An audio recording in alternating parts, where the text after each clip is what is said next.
इस वीडियो में हम लोग बात करेंगे टर्नर सिंड्रोम के बारे में, ठीक है ना।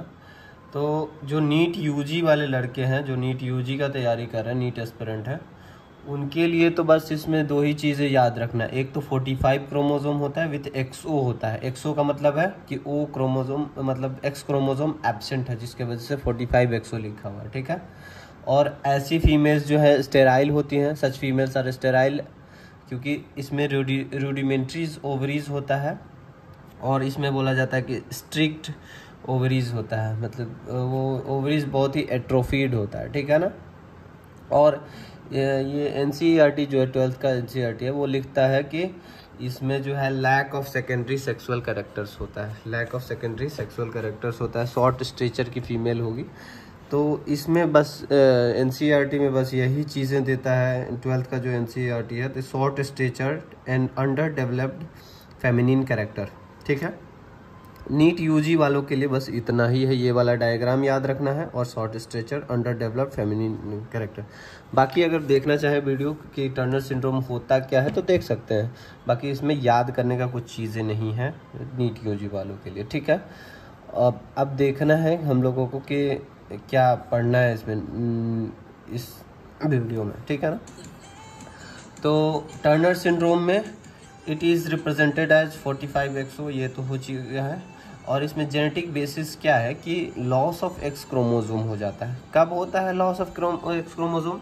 तो ये फादर का जो पैटर्नल गेमेटोजेनेसिस होता है तब होता है, ना कि मदर की तरफ से होता है। यानी कि टर्नर सिंड्रोम में जो भी प्रॉब्लम होता है, फादर जो भी मेल का स्पर्मेटोजेनेसिस है, वहाँ पे X क्रोमोसोम का लॉस होता है। जैसे XY आती है ना, फीमेल बनती है, तो वैसे केसेस में तो ये जो चीज़ें हैं 4-5 वजह है जिसके वजह से मतलब 57% मोनोजोमी X हो जाता है। दूसरा मोज़ाइसिज्म भी हो जाता है, कुछ X क्रोमोसोम बाकी सब भी हो जाता है।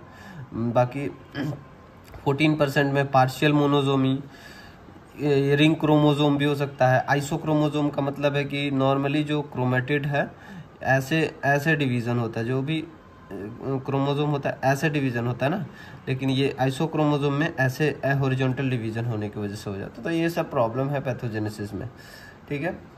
सबसे पहले बात है क्लिनिकल फीचर्स के बारे में। क्लिनिकल फीचर्स के लिए एक निमोनिक भी हम याद करेंगे, पहले देख लेंगे कि क्लिनिकल फीचर्स है क्या क्या चीज़, ठीक है।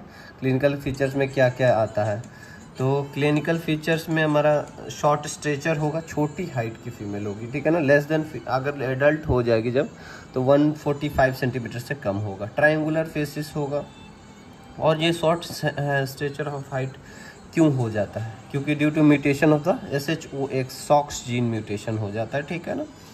बाकी अगर ये जब बच्चा का होगा ना, बच्चा न्यूनेटल फीचर्स में दिखाएगा कि ये इसको लिम्फ एडीमा हो रहा है, ठीक है ना। लिम्फ एडीमा, सिस्टिक हाइग्रोमा जो है, और वही सिस्टिक हाइग्रोमा जब रिजॉल्व करता है तब जा कर के बच्चा जब पैदा होता है न्यूनेटल फेजेस में, मतलब इन्फेंट्सी का फेजेस में, उसको सिस्टिक हाइग्रोमा होगा। सिस्टिक हाइग्रोमा का वीडियोस कहीं देखोगे आप, पता चलेगा, या फिर गूगल कर सकते हो। तो सिस्टिक हाइग्रोमा में लिम्फ एडीमा हो जाता है, पूरा नेक का वेसल्स वगैरह सब स्वेल कर जाता है, लिम्फ वेसल्स ब्लॉकेज हो जाता है, ठीक है ना। तो ऐसे केसेस में जब रिजॉल्व करता है तो जो नेक होता है ना, वो वेब्ड हो जाता है, वेब्ड नेक होता है। फिर लूज स्किन फोल्ड रह जाता है। और जो हेयर लाइन होगा ना, इसका हेयर लाइन, ये लेडीज़ का, तो हेयर लाइन जो होगा लो सेट, मतलब गर्दन की तरफ होगा, ठीक है ना। और इसमें लो पोस्टीरियर हेयर लाइन होगा, पोस्टीरियर हेयर लाइन जो नीचे की तरफ होगा, मतलब नॉर्मली इतना इतना होता है तो और ज़्यादा इसका नीचे होगा, ठीक है ना। और चेस्ट में शील्ड शेप चेस्ट होगा, मतलब फ्लैट चेस्ट होगा। और ये वाइडली स्पेस्ड, मतलब बहुत ब्रॉड चेस्ट होगा ये फीमेल्स का।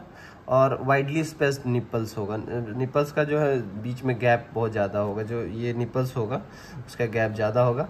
और हाथों में lateral deviation of at the elbow होगा। एल्बो जो है ना, यहाँ से जो ये एल्बो है, ये नॉर्मल एनाटॉमिकल पोजीशन में से एल्बो का एंगल जो है ना ज़्यादा होगा, कैरिंग एंगल बढ़ा हुआ होगा। ये नॉर्मल एनाटॉमिकल पोजीशन में कैरिंग एंगल बढ़ा हुआ होगा, ठीक है ना। क्यूबाइटस वैल्गस बोलते हैं इसको, ऑर्थोपेडिक्स में थोड़ा डिस्कस करता है अच्छा से वैल्गस वायरस के बारे में, ठीक है ना। और नेक्स्ट है कि फोर्थ मेटाकार्पल है ना, वो छोटा होगा, ठीक है।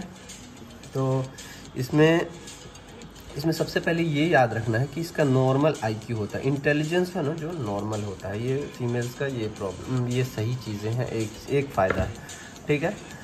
और इसको निमोनिक्स के तौर पे कैसे याद रख सकते हैं, तो क्लॉन्स की तरह निमोनिक्स इसका बनाता है क्लॉन्स, ठीक है। C4 कार्डियक एब्नॉर्मेलिटीज़, क्यूबाइटस वेलगस मतलब वही कैरिंग एंगल बढ़ गया, जो एंगल बढ़ता है, सिस्टिक हाइग्रोमा, और L फॉर लिम्फेडिमा, यही लिम्फेडिमा सिस्टिक हाइग्रोमा होता है। O फॉर स्ट्रिक्ट ओवरीज होता है, और W फॉर वेब्ड नेक्स होता है। वेब्ड नेक्स मतलब नेक के पास में जो है लूज स्किन फोल्ड होगा, ठीक है ना। नॉर्मल इंटेलिजेंस होगा, नॉर्मल इंटेलिजेंस यही फीमेल में होता है। निपल्स वाइडली स्पेस्ड होगा, और S for short stature, short fourth metacarpal bone, ठीक है। और भी कुछ फीचर्स होंगे, वो हम ये इसमें और पिक्चर्स, ये पिक्चर दिखता है नॉर्मली फीमेल्स का। स्मॉल फिंगर नेल्स होगा, ठीक है ना। और ब्राउन स्पॉट्स नेवियाई दिखने को, छोटे छोटे स्पॉट्स दिखने को मिलेगा। और अंडर डेवलप्ड गोनाडल स्ट्रक्चर्स मिलेगा, रूडिमेंट्रीज ओवरीज मिलेगा, मेंस्ट्रुएशन नहीं होगा। अगर ऐसे केसेस में क्या होता है ना कि फीमेल्स को जो है प्यूबर्टी का टाइम हो गया, 15 साल 16 साल हो गए फीमेल्स की, और उनको जो है मेंस्ट्रुएशन नहीं हो रहा, मतलब मेंसेस नहीं आ रहा, तो ऐसे केसेस में एक इन्वेस्टिगेशन होता है, बार बॉडीज़ भी चेक करते हैं, ठीक है ना। बार बॉडीज़ क्या होता है कि XO होगा ना, तो number of X Barr bodies is equal to number of X chromosome -1, number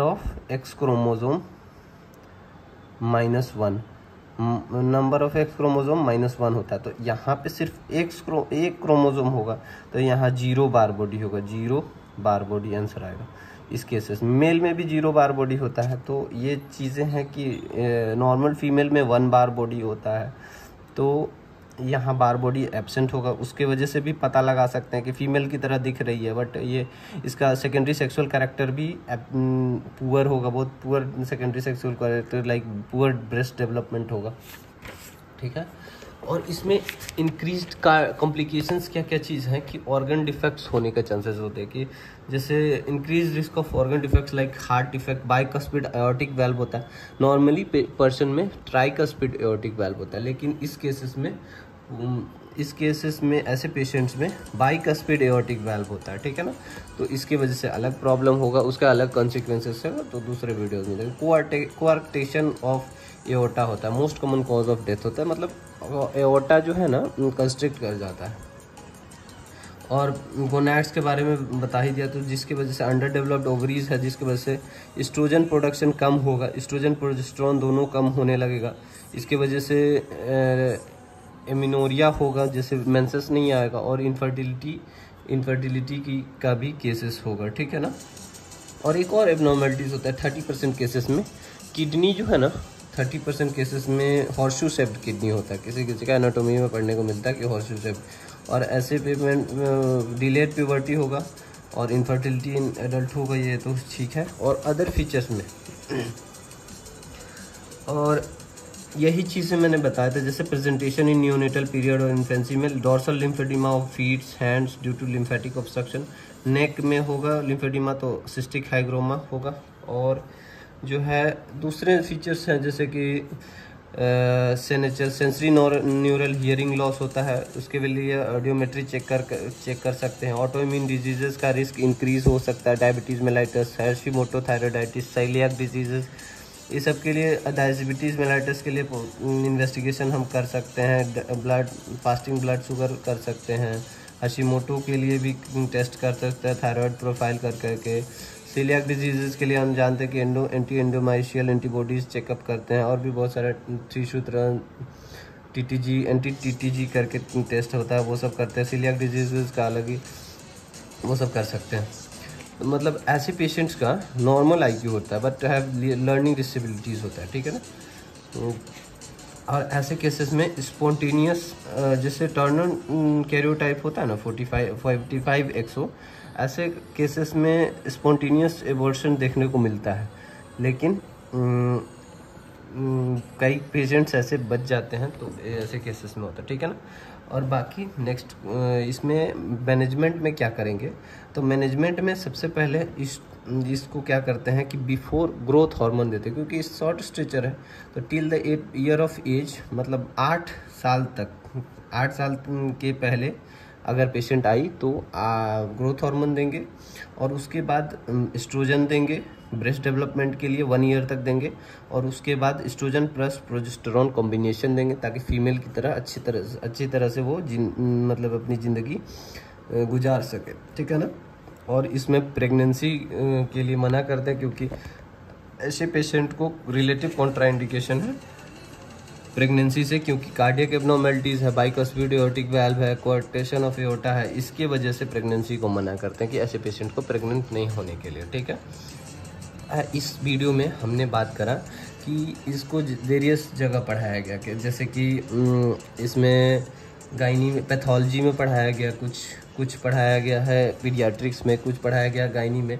तो मैंने सबको इंक्लूड कर दिया है, जितने जगह पढ़ाया गया है मैरो में, pathology plus paediatrics plus gynaecology, तीनों को इंक्लूड करके मैंने ये सारी चीज़ों को कंबाइन करके इसमें पढ़ाया है, बताया है, ठीक है ना। और थैंक यू।